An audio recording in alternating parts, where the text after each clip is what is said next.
Hi, my name's Ryan McLaren. I work for Senator Welch, and I want to just say welcome to this beautiful space on this beautiful summer night. Let me bring out Senator Peter Welch, Mayor Mike Doenges, and Judi Fox from Rutland Regional Medical Center.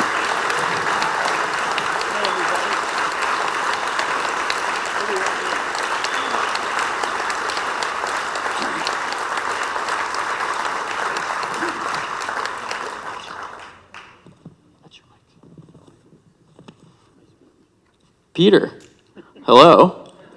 Thank you for being here. What's going on? Is this where, okay. First of all, pardon me. It's wonderful to be in Rutland, okay? It is wonderful to be here. I remember being here when I was running for Congress in 2006 and had a big debate here with an incredibly good opponent, Martha Rainville. Some of you may remember her. But we had a big turnout here, and I got a warm feeling, especially after the Rutland Halloween parade. No, I'm not kidding. And you're nervous as can be when you're running for office. And Rutland's tough, right? I mean, you kick the tires here in Rutland when you get a candidate coming. And I just had this really warm feeling, and I remember going home and saying to my wife, Margaret, you know what, I'm feeling good. I'm feeling this, maybe this will work out. So it was good to be in Rutland then, it's good to be in Rutland now. And I really, really appreciate you coming. A couple of things. Number one, I have never experienced anything in my life in Congress or as a Vermonter that I've experienced in the last election and what's going on right now in Congress and what's going on in the administration. And there's a couple of things about it. You know, we had this election where, in fact, there's really serious challenges that we face in our state and in our country. And people want disruption.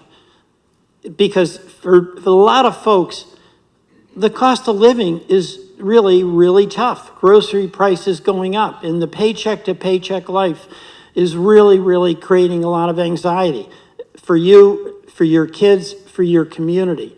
So I totally understand that, and we've got to have change and deal with things that we've not dealt with.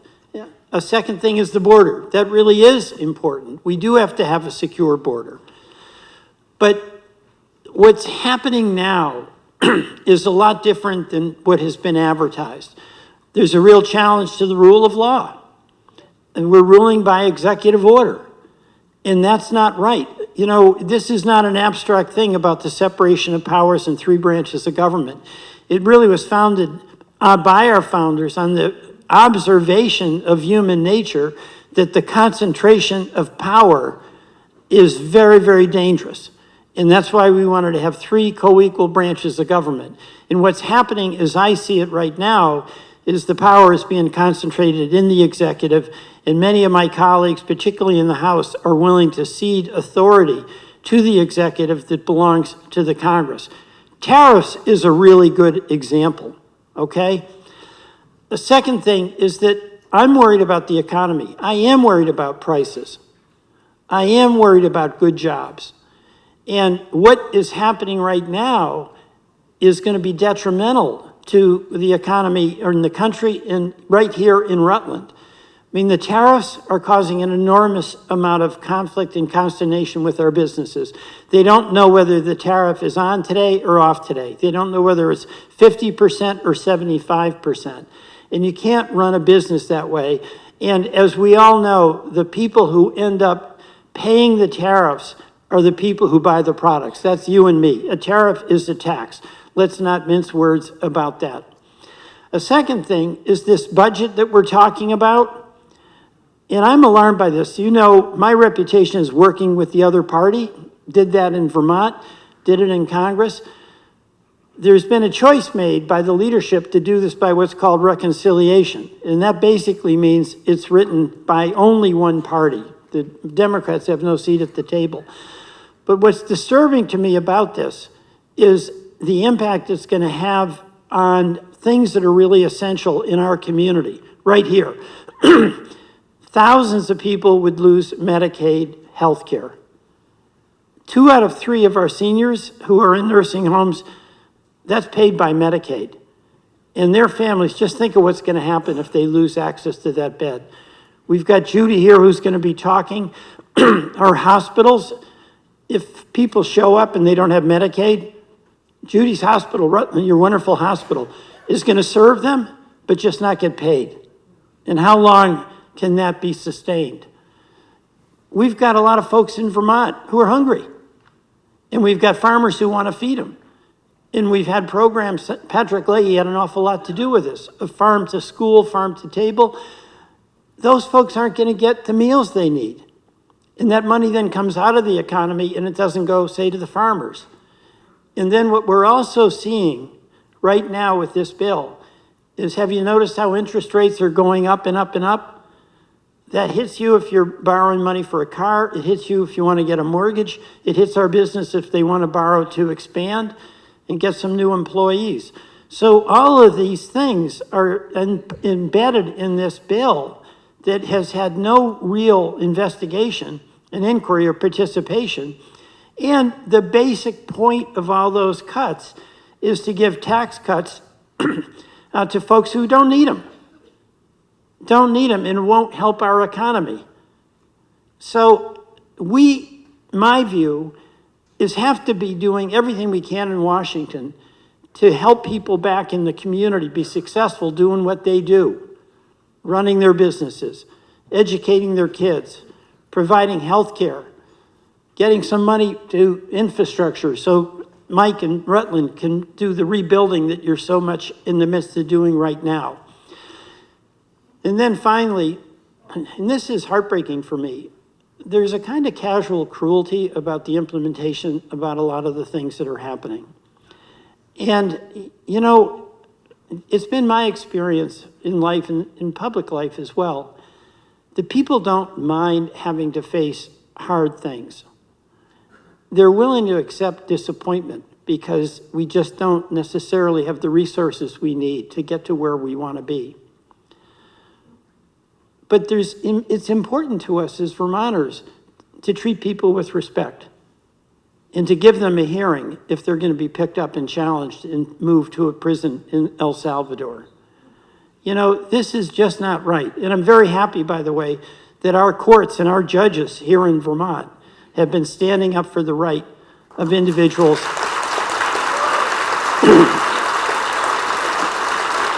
And by the way, every once in a while, you open the inbox, and it's pretty nice. And I got a resolution by the Rutland City Board of Alders standing up, and this is a diverse political group, but in the spirit of Matthew Lyon, a great member of Congress when Vermont became a state, for the right of due process, the right of a person who's going to be taken into custody by the government to have a hearing. Is it fair and square? Is it on the level? So I just want to express to you my gratitude for that. So I want to get to questions and turn it over to Mike, right? But again, thank you, and I look forward to being with you, and I'm really grateful for you coming. Thank you. Thank you, Peter. Mayor Doenges. Yes, sir. Thank you for being here. Thank you for having me. So it's a beautiful city. I love this place. This is your second term, That's correct? Yep. And you focused your campaign on affordability, on safety, and on growth. So with those three things in mind, and sort of in the context of what Peter's talking about in Washington, what do you see as the biggest challenges facing the city of Rutland and the biggest opportunities facing the city of Rutland? Sure. Before I get to that, I do want to thank you guys for being here, coming to Rutland and having this in Rutland. It's always nice when leadership comes to town. And thank you to the Paramount for putting this together so quickly. They did a phenomenal job throwing this together, and we really appreciate that. Yeah, I will try to stay, there's lots of challenges and lots of opportunities, and they're usually pretty well related to each other. But I think, if we take that public safety piece first, I'll be specific. Some of our biggest public safety challenges we can look at the data and we directly correlate that with substance abuse, right, and substance use. And if you look at the challenges that we have with public safety in the community, and not to tie it back to what you were talking about, but Medicaid is part of where people can get help and seek that treatment. And we already have a limited 14-day, and then extension periods for that treatment. So it's going to be a challenge there. The opportunity is we can think creatively. We've been talking with Montpelier about how to think creatively about paying for those components of treatment for those who need it the most, and making that kind of a first option, right? There's a lot of great diversion programs and treatment options for people, and really leveraging that as one. I think on the affordability piece, I've been saying it since before I even ran for mayor, right? Rutland is a city built for 30,000. We do it on the backs of 15,000 people. That makes it really expensive to live. It's like owning a 72 passenger bus, having to make those payments every single month, and there's only 30 people paying to ride it every month, right? That's the basic analogy that gets you there. So growing the population, that ties into the other piece. That's where the opportunity comes in. And the challenge that we've had there is housing. And, I'm sure Judi will speak about this, but she has open positions at Rutland Regional Medical Center, and part of the challenge of filling those is there's no place for people to live. So we look at all of those challenges as also opportunities. The ability to bring people here to help reduce the burden on others, to bring services to Rutland that can help those that in need. I think I think they all work together in conjunction. Great, thank you, Mayor. You're welcome. And Judi, you've seen a lot of change in the delivery of healthcare in Vermont, and before you were CEO, you had a long career managing the finances of the medical center. So what do you see as the biggest challenges for Rutland Regional Medical Center and for rural healthcare more broadly? Sure. So thank you for allowing me to be up here and talk a little bit about the hospital and Rutland. So it is about balancing access to care that's affordable and high quality. And it's as simple as that, but the solutions are very challenging and very difficult. On the affordability piece, we are struggling as a state, as a nation, with how do we afford not only healthcare but education, how our young families able to make ends meet. From the hospital side, on the affordability, we're thinking about funding. And funding is coming at a huge cost, both at the federal level and at the state level. At the federal level, in the state of Vermont, we have about 30,000 residents who receive state subsidies to purchase health insurance on the exchange, whether that's a Blue Cross or an MVP plan. Those subsidies are at risk at the federal level. 30,000 individuals. In Vermont, in Rutland, Rutland is about 10% of the healthcare spend, almost any way we look at it. So those 30,000 lives become 3,000 lives in Rutland. That's about a quarter of our Medicaid population. That is significant. Those individuals either will go without care and then need care when they're at their sickest, or will come into our hospital, and as Senator Welch said, there's not a payment stream there. We're also facing Medicaid reductions at the federal level, what they call work requirements that they've advanced a couple of years, requiring what they're saying able-bodied individuals to provide some type of self-service to themselves in terms of how they seek Medicaid benefits. In addition to that, enrollment for subsets of beneficiaries going from an annual enrollment to an enrollment every 6 months, and increasing the information and the documentation required to enroll. All of those will serve to really challenge our population, particularly here in Vermont, in seeking services and gaining coverage. There's also, if we think about access to care, we are challenged in our community with primary care. We simply don't have enough primary care physicians to treat our community. There is also a piece of the bill at the federal level that's looking to limit federal medical education assistance to $100,000 per applicant. The average physician coming out of school incurs about $220,000 of debt. This is going to severely challenge our opportunities to recruit and retain a workforce, a primary care network across the nation and here in Vermont. At the state level, that same affordability, so we're all talking about the insolvency of Blue Cross. What does that mean for residents and Vermonters? What does that mean for the healthcare system? And it's bleak, and we're talking about things that we would have never talked about before. And looking at some immediate cliffs around funding that could come in as quickly as July 1st. My worry and my concern on those funding issues is that they won't come without closing services. And we know already that adequate service and access to service is already delayed in some cases, really hard to get.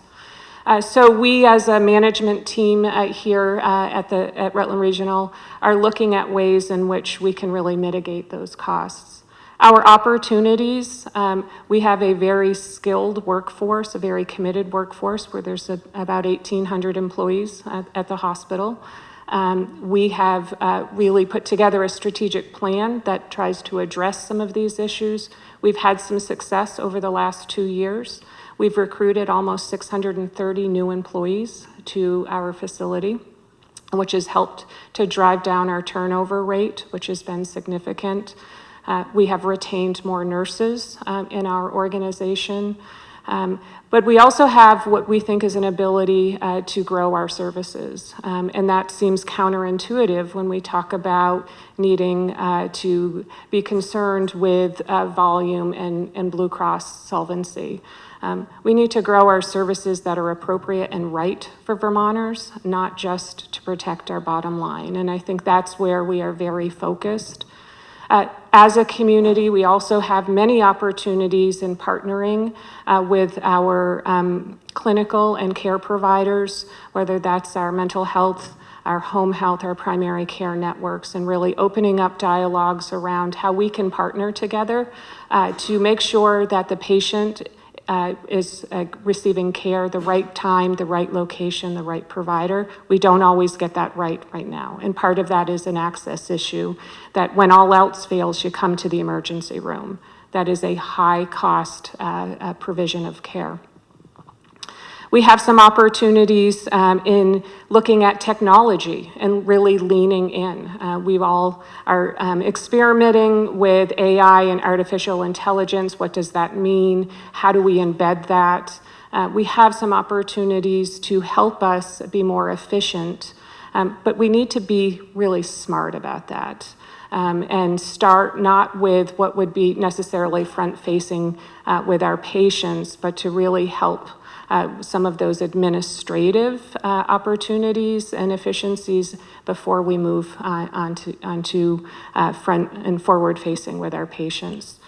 There was an Oliver Wyman study done, and I'm sure some of you were at the community forum that suggested that Rutland Regional Medical Center should grow in things like robotics, and centers of excellence and those types of things. We're really inquisitive about that and want to make sure that there are opportunities that are appropriate for Rutland.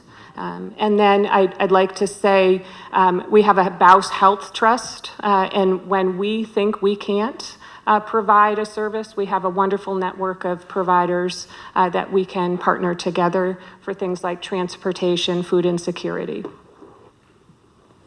Great, thank you so much, Judi. All right, now we'll get to all your questions, and we'll try to get to as many as we can when hear from our panelists. This first one's for you, Peter, and there's been a number of versions of this question that folks have asked, but could you speak, this is from James in Middletown Springs, could you speak to the items in the so-called Big Beautiful Bill that gives the executive more unconstitutional power and authority? And can the bill be defeated? There's another version. It's like, are any of your Republican colleagues as concerned about this package as you are? And is there a chance for us to defeat this bill? Well, the Big Beautiful Bill is really about cutting taxes for folks at the very high income level and keeping taxes for corporations that went from 37 down to 21%. That's the goal of it. It's not my goal, all right, but that's the goal of it.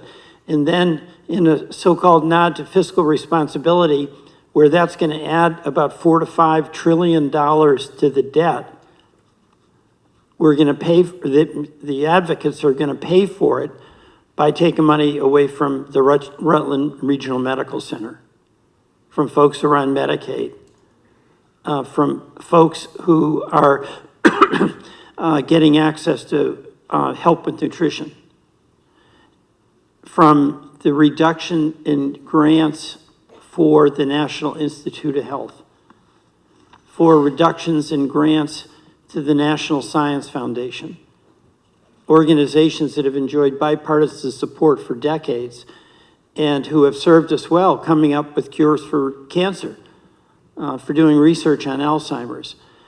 That's literally what's going on. This would be Congress passing it, so that's not an improper delegation. It's a totally improper act by Congress. That would be on Congress. And unfortunately, the situation we're in right now is the Republicans passed it by a single vote in the House. It's coming to the Senate where I expect there'll be a lot of debate about it. But at the end of the day, the Republicans have 53 votes, the Democrats have 47. But a number of my Republican colleagues are concerned about the implications on the deficit. But they're also, some of them, concerned about what will happen to their community hospital, what will happen to their universities that are doing scientific research, what will happen to their businesses that are contending with these tariffs. So what I find really poignant, almost heartbreaking, is the things we're concerned about that'll affect you, that'll affect this community, that'll affect programs that we're going to the city or to the hospital. That is true regardless of whether you voted for Trump or you voted for Harris. It doesn't matter. You know, this is going to affect folks in Idaho, in Iowa, in Texas who are on Medicaid. It's going to affect our community hospitals that all around the country are on a very thin margin. So the approach I'm taking is to talk to my colleagues and ask them about, hey, what's the story with your community hospitals? What's going to happen if you don't have Medicaid? Because those folks, as Judi was saying, are going to show up for care. They'll get care until you can't do it anymore. So it's a jump ball right now. It passed by a single vote. But now it's in the Senate, and my goal is to raise the questions. This bill should be defeated, okay? Not amended. It should be defeated because we need to maintain the economy that is under enormous amount of stress. And I don't know whether it's going to pass or not, but I'm going to do every single thing I can to stop it from passing. We need fair taxation. We need to focus on affordability. We need to focus on making communities stronger. And our job in Washington should be passing legislation that makes Mike's job, Judy's job, your job easier, not harder.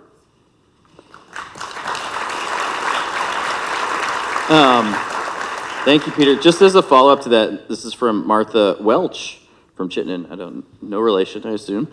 How would the big, wonderful bill affect the Supreme Court's ability to hold someone in contempt? There's a fear that it will continue to give Trump the ability to sort of act in Well, his own. actually, that's a good point, because the so-called big, beautiful bill has a lot of big, bad, and hidden provisions in it, okay? So one of the courts have been doing a good job so far protecting us after having done a really bad job by making that decision that the president is immune for whatever the president does. I mean, seriously? You know, our whole country was founded on the principle that no person, including the president, is above the law. And the Supreme Court made a decision basically saying anything the president did when the president claims it was in his role as president is beyond scrutiny. And that is terrible. And of course, we're seeing the current president take full advantage of that. There's also provisions in there that are trying to stop judges from being able to issue injunctions. You know about birthright citizenship? You know, that was really coming out of slavery. And where everybody who was born here would have a right to be a citizen here. It's very explicit in the 14th Amendment. Whether you agree with it or you don't, it's very explicit. And the Republicans in the House, and I don't want to sound partisan, but it really is a unanimous decision, more or less, on the House Republicans, want to restrict the authority of the court. And of course, you're also hearing both from the president, who accuses judges who issue a decision disagreeing with him, like in Abrego Garcia, that they're nuts. And judges, by the way, are getting threatened physically. And then you hear J.D. Vance say something to the effect that if the judge says that, let the judge enforce it, okay? And that is where we get knee-deep, waist-deep into a constitutional crisis, where if the court makes the decision about the validity of a law, and that is the job of the court, the executive has to carry it out.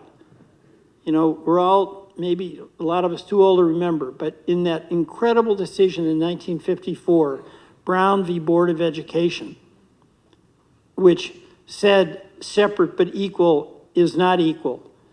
And all people, all children have a right to an equal education.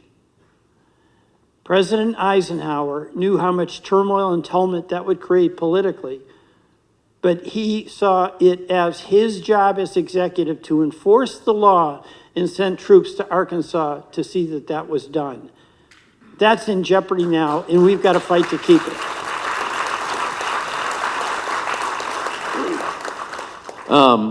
Thank you, Peter. And this is for all of you as people who are public servants and stewards of important institutions in our community. But going off of that, the question is from Jeffrey and Ira. And the question is, isn't it your duty to represent all of Vermont? And I think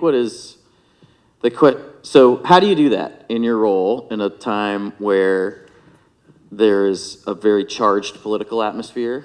People are afraid, frustrated, and active in the conversation. So how do you represent all Vermonters in the work that each of you do? You want to start, Mike? I can go first. I'm gonna boil it down to Rutlanders. Yeah.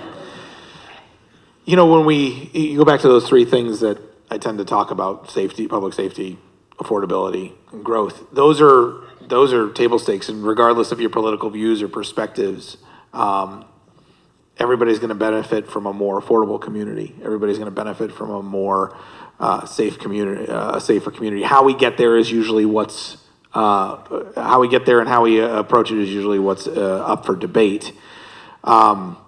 But I think when you're coming from that core value and that mission statement of these are the things that we're going to be working on, and this is the direction we're going, that's where I come from when I do it.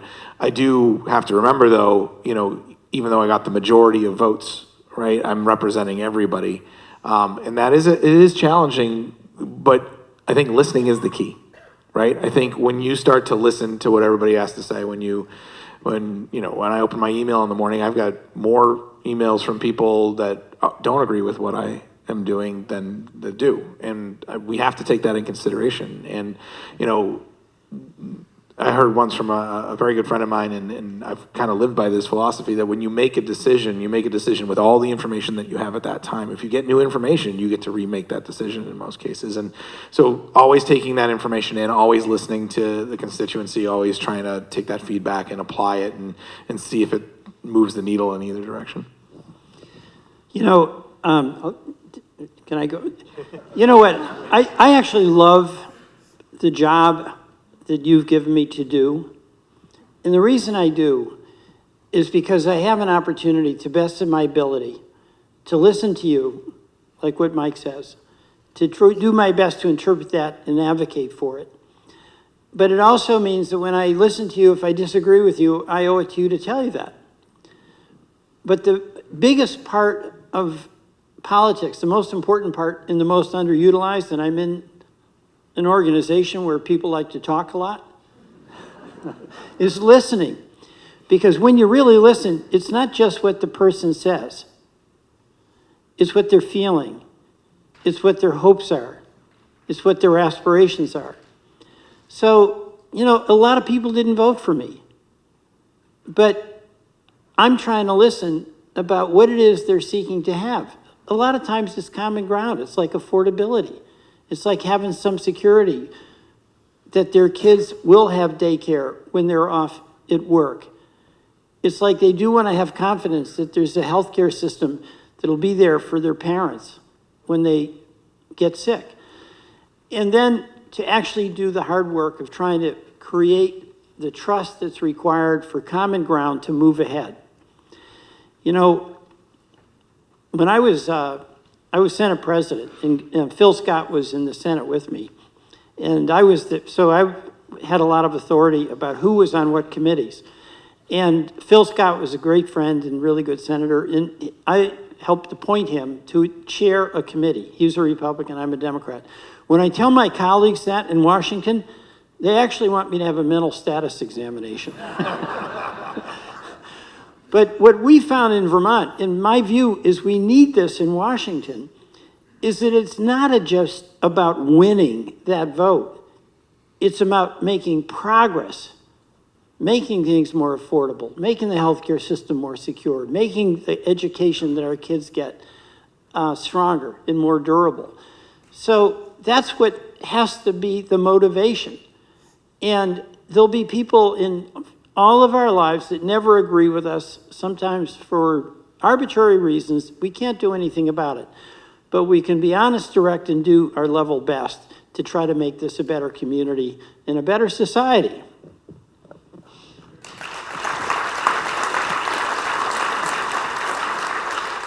So my response is a little different because I'm not an elected official. But my job as the CEO of Rutland Regional Medical Center is to make sure we provide care to our entire community, regardless of your ability to pay. So we have a free care program, and I'm very proud to say we have the richest free care program in the state of Vermont. We fund that with a 340B program, and I hope we talk about that a little more because that is a risk to us. We also, the leadership team that is responsible for the healthcare system, the hospital system in Vermont, is very engaged at both the federal and the state level, and really trying to make sure we understand bills that are before us and to be impactful, not emotional, factual, not reactionary, methodical, in helping to make sure that we make appropriate decisions for the health and welfare of Vermonters. And lastly, I would say, regardless of what's happening at the federal level, we are concerned with health equity. And we are first trying to understand where we have health inequity, and then developing some programs. What we've learned is we have a significant increase in non-English speaking patients, and are working to remedy and find pathways for those patients that make healthcare a little easier. Great. Thank you, Judi. And because you brought it up, I'd love to hear, this was a question from Sandy in West Haven. How long has Vermont been the least reimbursed state for Medicare and Medicaid drug expenses? And then on top of that, this is me asking you, but can you talk a little bit about how the 340B program has supported the free care that you're providing and the work that you're doing at Rutland Regional? Yes. Is this working? Did I? Yeah. Yes, okay. So first off, let me start with what is 340B? So that is a program that allows care providers, not only hospitals, but primary care, to access drugs at a discounted price. It is extremely important. It is geared towards those hospitals that are in rural settings that treat a significant population of Medicaid recipients. And it's meant to stretch the fact that Medicare and Medicaid dollars don't cover the cost of care. So it allows for hospitals like Rutland Regional Medical Center to do things like expand access to our free care program, which when I say expand access, if you are a family, we provide some sort of free care up to 500% of the federal poverty level. It also allows us to continue services that are linked to a community need that don't pay for themselves. So think substance use. We have a behavioral health network. We have the Westridge Opiate Addiction Center that are used and funded by these 340B programs. So extremely important. The dollars are significant. And without these dollars, we will and would be faced with closing some of these essential programs. And I'd like to thank Senator Welch, who has been a huge proponent to this program and has advocated for hospitals like Rutland Regional Medical Center and our primary care network. By the way, you know, this is an area where healthcare costs are just way too high. The pharmaceutical industry, we pay, you and I, Rutland Hospital, 4 to 5 to 6 times for the same drug than what's paid for by folks in Europe or Canada. Why? That's right. Why? And it's because when Congress passed the bill to allow for prescription coverage in Medicare, this was years ago before I was there, they got a provision in there that government could not negotiate prices with the pharmaceutical industry. It's totally and completely outrageous. The only government that doesn't protect consumers and providers, like the hospital, from price gouging is the United States. Now, 2 years ago, we finally got negotiation in. We got a toehold in it. But one of the things I'm advocating, along with Bernie, is that we have a provision that says we don't pay in the United States any more than our peer countries, like in Europe and Canada, pay for the same drug. Right? And by the way, to your point about it being unfair, so much of the research that went into creating these blockbuster drugs was paid for by you, by taxpayers. Okay? And of course, then the drug companies get the patent so they can price it however they want. And then the United States has created this market, with Medicare, Medicaid, and then our employers are hit hard with this too, with employer-sponsored health care. So this is the kind of thing that we should be doing to make access affordable and sustainable, stopping the ripoff, as opposed to what is in the big, beautiful bill, and that is to kick people off of health care as though that's going to make health care more affordable by reducing your ability to go see a doctor. So this is a big, big fight, and it's going to be, we've got to stay on this. Thank you. Thank you, Peter. All right, we're churning along here, and there's a number of these questions that deal with what's happening in Gaza. Julie from Chittenden asks, how and when can we stop funding Israel's aggression on Gaza? I can't find my card, but someone else asked how you can support a ceasefire without calling for the return of all the hostages. And then Rod from Burlington sort of sums it up, I think, with what do you think is a viable solution for the Palestinian-Israeli conflict?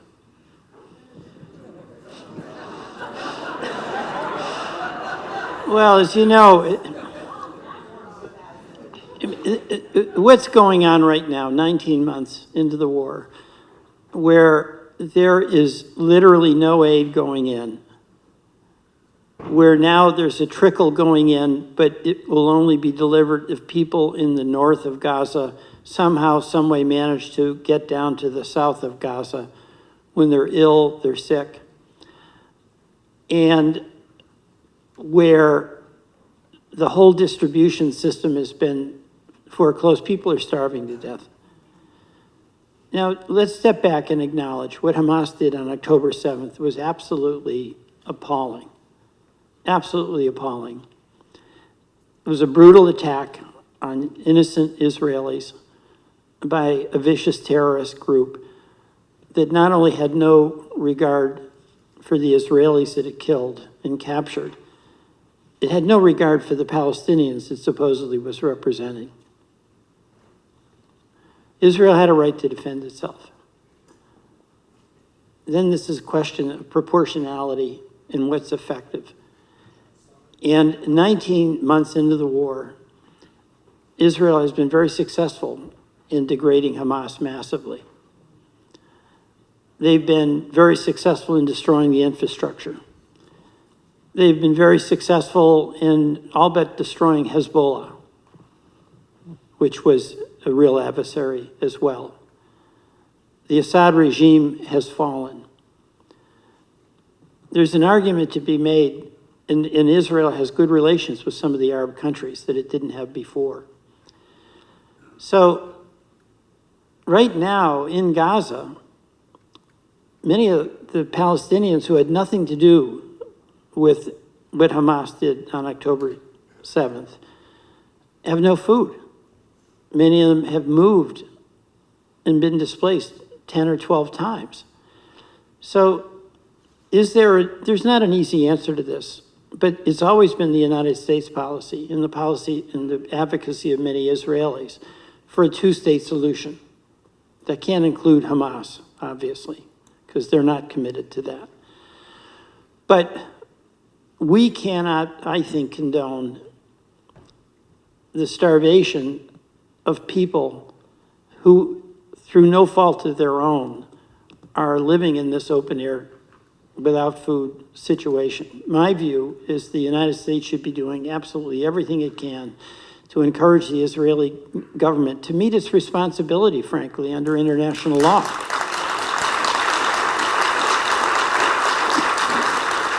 And that is to let the food in and to deliver it. That absolutely has to happen.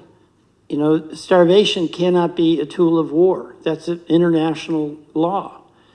So my view is that whatever it is, no matter how difficult the situation is, the Israeli government does have to allow food to come in. It's literally on this side of the Gaza border, and the starving children are on this side of the Gaza border.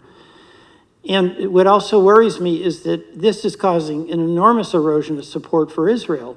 It's a Jewish democratic state. It's been a very, very close ally of the United States. And it's resulted, I think, to some extent, in really bad relations for Israel with other countries. So we've got to do all we can to advocate to end the starvation of those people.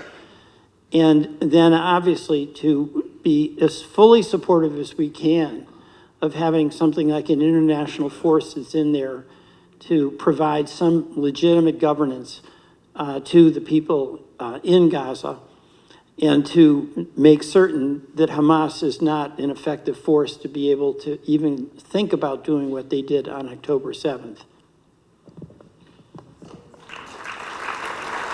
All right, I want to stay on foreign policy for a minute and ask both you, Judi, and Mike, about tariffs.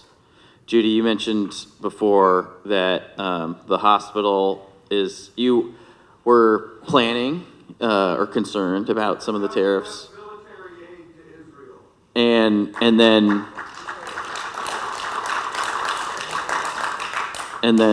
then Mike, do you want to answer that, Peter? The question was about aid. What about U.S. military aid to Israel? Well, I voted against it in the context of our 2,000-pound bombs being used.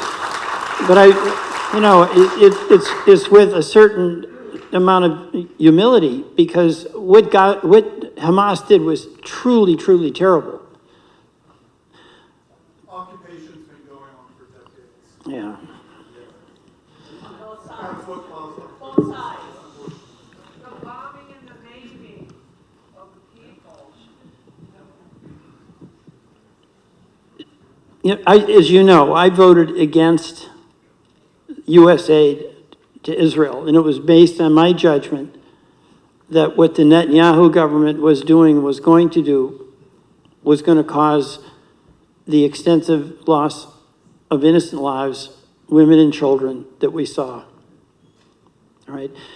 When I first went to Congress, my goal was to be a supporter of the peacemakers on both sides.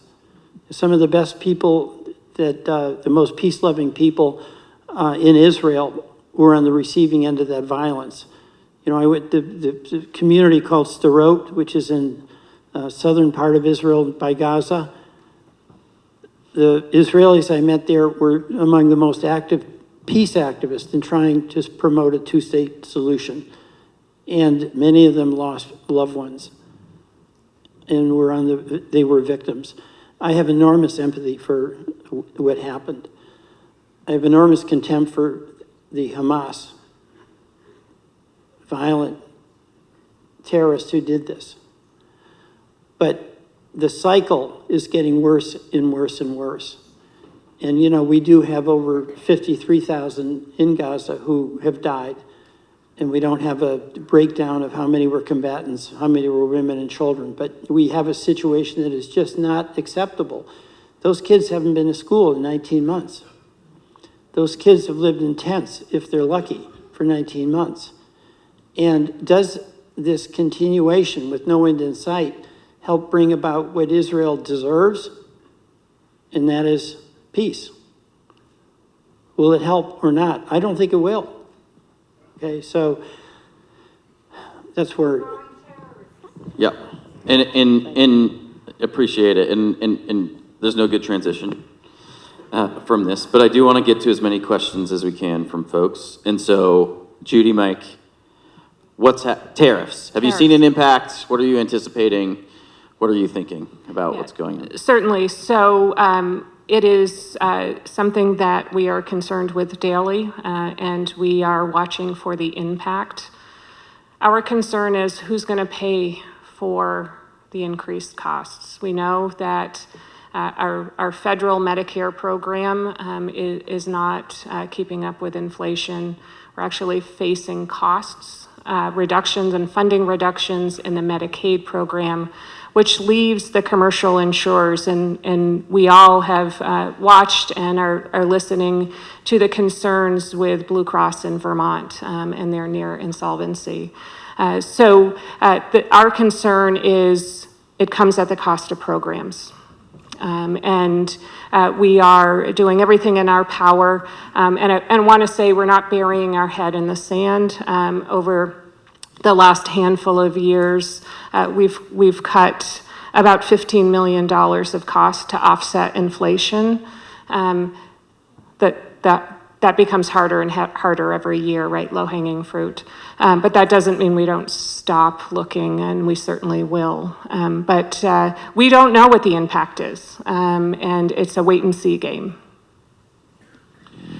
Yeah, from our standpoint, there's two things that we have to look at, right? The operating costs of the city. And we've just come out of massive inflation, and we're just starting to settle, and we've had to make budget cuts and adjustments for that. Fun fact, fire hose is not cheap. Second fun fact, we get our fire hose from Canada. And not to add a whole nother layer to this, but some of this fire hose that we're replacing right now was paid for by a federal grant. So we can keep stacking this up, but right now we are above what we had approved with that grant to buy this fire hose because of these tariffs, right, that have come in place. So we see this in real time, and part of the challenge is right now we have to actually order more fire hose, not to stay on that topic, but the tariffs may change. There's adjustments already, and we don't know where that's going to be. So predicting the cost, which is something that, if you know anything about municipal budgets, you kind of have to have everything done 18 months in advance. So dealing with real-time changes is very difficult. So that's side A, is our operating costs and how we're going to deal with that and what we're going to have to be careful of. Side B is what's it going to do to the rest of the community, right? You've heard me talk about, hey, we're going to build more houses and, have more units available. And there's a hotel that's going to go up across the street, and the Paramount's doing their renovations, and all of those construction goods for majority of them come from outside of the country right now. Do we look at resupplying inside, which is great, but is that going to cost more than even if we go with the tariff? So it's a complex math problem that we're looking at on a daily basis, and we would love to see things stabilize at the very least, if not go back to the way it was. Have you seen an impact on tourism?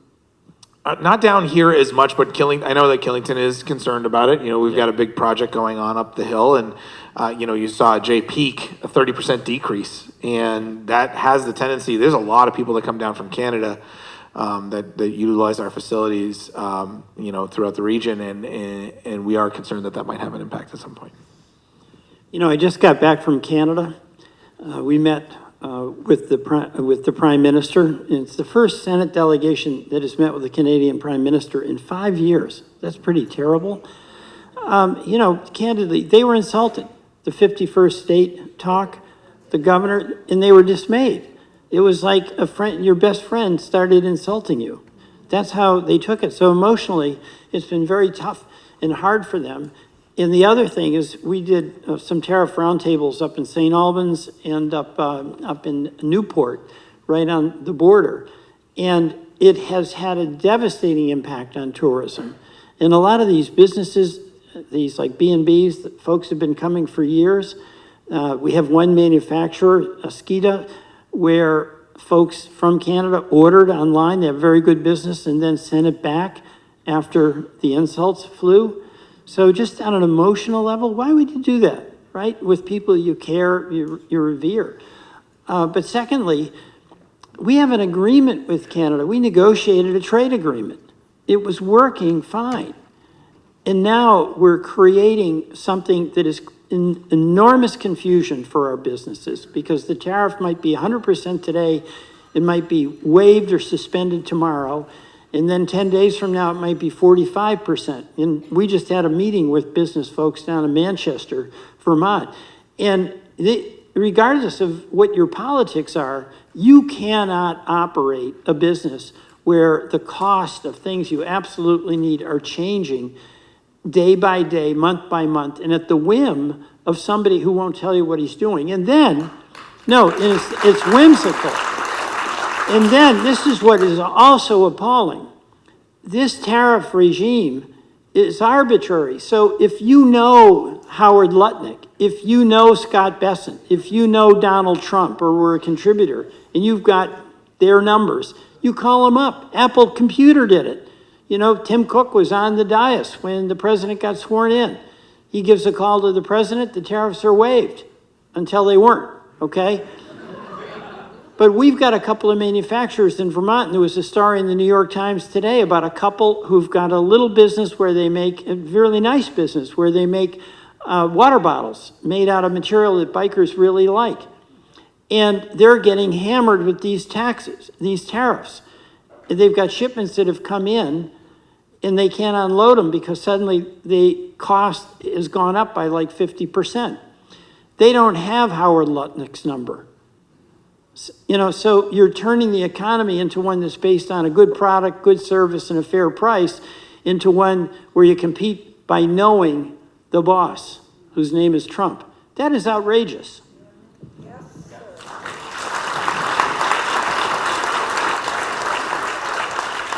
Okay, we got a time for a few more. This question is from David in Rutland. Oh, nope, I'm sorry, I'm looking at the wrong page. Aha. Daniel in Rutland, and it doesn't say who it's for, so I'm going to ask all three of you. Would you ever consider running as a candidate for President of the United States? I'll start. Absolutely not. I'm for Mike or Judi. No, thank you. No. I like my job. You know, there's a number of questions in here, Peter, about is there a plan? Is there a strategy? Who's the leader for a group of people who are concerned about the direction of our country? So what are you seeing in Washington? Well, this is the hardest part, not just of my job, but of our own personal situations, each and every one of us. You know, I'm a senator. People legitimately can say, Peter, what's up? What are you going to do? The hardest job in my office right now are the young people who answer the phone. And we get Vermonters calling up with the latest horror show of what has happened, and they want to know, what is Peter going to do about it? All right? Fair question. And very difficult to answer, because with 47 votes and you need 60, it's hard by the vote to change things. Number two, we've never seen this before. This is really different, so it's challenging all of us. And what I'm finding is two things. People, first of all, have to know we're here to fight and defend the values that are so important to Vermont. Democratic government, representation, mutual respect, honesty and integrity, community orientation, families. They want to know that we're defending the values that we have. And what I am doing as much as I can is getting out and explaining what's happening, although people have figured it out pretty bad, but trying to expose in a very concrete way how the tariffs help, hurt, how the Medicare or the Medicaid cuts are going to hurt, how what is being done is outside of the law, and more people have to become aware of that. And my colleagues have to become more and more aware of that. And we get modest little victories. Like, for instance, we got 4 Republican senators to vote with us on a resolution to take away the tariff authority from the president, okay? That was a really good, concrete thing. We can't get it passed in the House, okay? We can't get it passed in the House. But what I know is the case is that the reality of what is happening is going to be harmful to you whether you voted for Trump or you voted for Harris. It doesn't matter. And what is a big part of my effort is to get that news out there in concrete ways. That's why I'm so grateful for Judi and Mike to be here tonight. But the other thing is the normal voting process doesn't work. You know, so how do you do things that show you that I'm fighting for things you care about?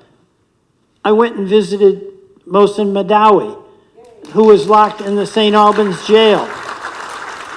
And you know, he was here, he's been here for 11 years. He was a student, he was upset about Gaza. He did not do anything illegal. He went for his citizenship interview, and when it was over, up in St. Albans, authorities came in and put him in handcuffs and took him away, okay? And he was released by a Vermont judge pending the hearing. So to some extent, it's like standing up and bearing witness to our commitment to our values and not being beaten down and doing it in different ways. Cory Booker, my colleague from New Jersey, spoke for 25 hours. Did it really change things? Not necessarily. Did it give us hope? Did it give us a little bit of lift? Yes, it did. So the biggest challenge is to hang in there, because it is an internalized approach in the Trump administration that they're going to be lawless. That is happening, okay? So every way that I can, I'll be resisting that. The votes are not there oftentimes, but will they get there? That could change. But each of us has to do everything we possibly can. Together, by the way, that's why being together in a room tonight, to see that you share concerns. You're not isolated in your commitment to the restoration of things the way they should be. All right. Wasn't the question who, in terms of the leadership of the Democratic Party and the DNC, where do you see leaders going forward? Do we have somebody who is incredibly, I'm sort of expanding what he said, who's incredibly articulate, who you feel? You know what? I can't name that person. But think about, well, AOC maybe, right? But my point, here's where, to some extent, we have to be a little patient, because there is universal anxiety and apprehension about everything you're saying, and we need leadership and we need a direction. But if you think back to 1992, where there was this young governor from Arkansas, no one ever heard of him until they heard of him. And he had an incredible gift for communication. In 2008, who had ever heard before that convention speech of a guy named Barack Hussein Obama, right? We didn't hear it. And actually, as you know, I thought President Biden should not run for another term. I was the senator who said that publicly and early, right? And one of the reasons I thought that was the case, it wasn't because I thought he did a good job, and I think he was the only person who could beat Trump in 2016, okay? So I'm grateful to President Biden. But it was a different time, and we needed the opportunity for that leader out there who has those extraordinary skills that we don't know about yet, like a Clinton did, like an Obama had, who has an ear for the discontent that was rampant in this country, where there is a desire for disruption, not chaos, but some disruption.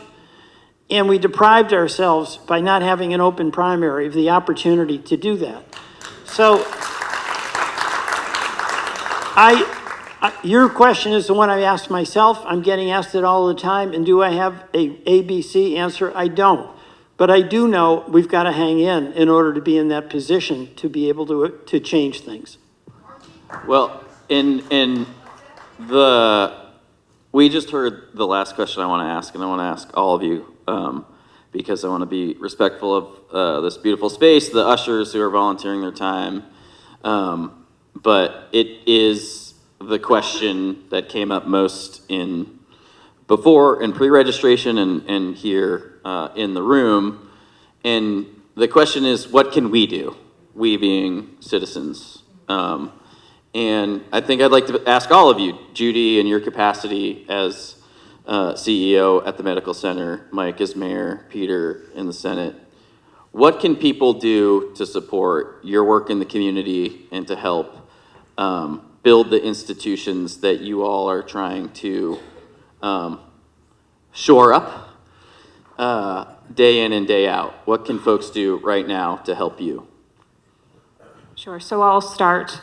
Be inquisitive, become educated. Don't take what you hear in media necessarily as truth and fact. spend a little time investigating and researching bills, in my case, healthcare related, at the state and the federal level. I'll say housing. It's not just healthcare. There are a lot of community needs that impact healthcare. And then use your voice. From a hospital perspective, we feel that we don't have the voice of the community as strong as we should.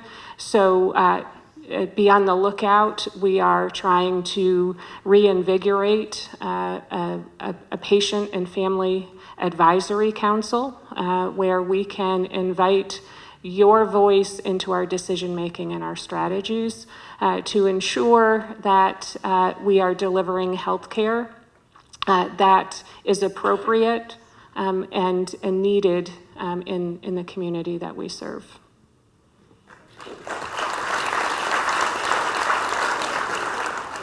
I think, man, so I focus locally, right? That is a very strong answer for me. I will never consider running for president because it's not where where my care abouts are. I care about this community. I care about Rutland. I care about the region. And I think, everybody in this room came because they have some sort of concern or thought or care. And I think the answer is to get involved. Get involved and use your voice. You said use your voice. I love that one too. We see the same players year after year after year on the local level, on the state level. But there are a lot more people out there with opinions, thoughts, ideas that want their ideas, thoughts, and opinions represented. And when people take the time to get involved and step up, it makes a difference. It really does have an extremely positive impact. And I know that people get involved in different ways. Some people donate to campaigns, some people write op-eds, whatever your version of that is, but don't rule out public service. It's a tough job, I won't lie, but I think the getting involved piece is super important. And then using your voice. Rutland has a very loud vocal minority, but there are those who speak up on the majority side, and when they do, it resonates with a lot of people. So don't be afraid to say your piece and call out the things that you think are positive, the things that are working, because when you do, there's a lot of people standing behind you applauding at the same time. So those are my opinions. Well, thank you.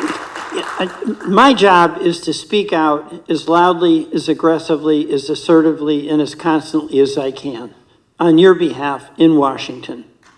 And that may or may not get covered, but that's my job, and I pledge to do it every single day with every fiber of my being. That's what I will do and continue to do. I think for you and for all of us, don't underestimate the importance of acting locally. Do not underestimate that.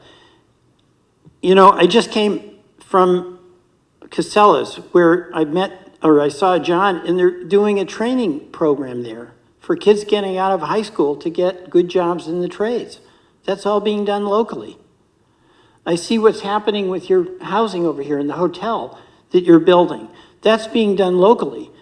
And the glue that we need to get us through what is the totally chaotic, and by the way, also corrupt time that's rampant in Washington, is the connectivity we get from the relationships we establish by working together to make things better in the community we're in.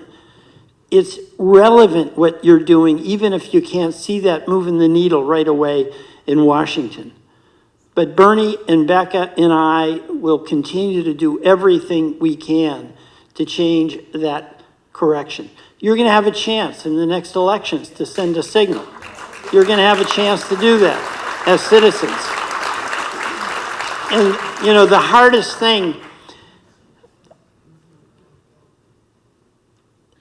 hardest thing is to take on a challenge that is so hard, which we face right now, when you don't know what the outcome is.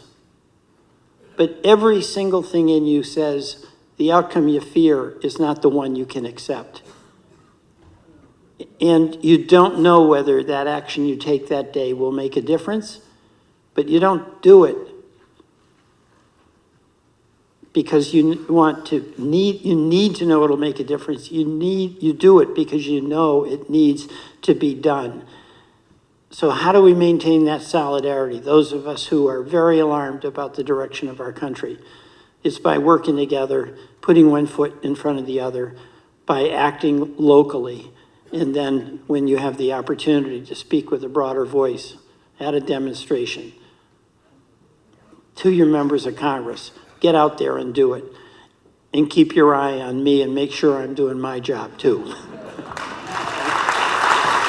Well, thank you all so much for being here. I know we did not get to every single one of the questions. We have the questions here. If you put your contact info, we will get back. We will get back to you. We have Welch team in the back. Raise your hands, Welch team. That was special delivery letter here. And please stay in touch, and we will, if you're on our email list, you'll get news from us. But we want to answer your questions anyhow we can. And have a wonderful evening. Thank you so much for coming out.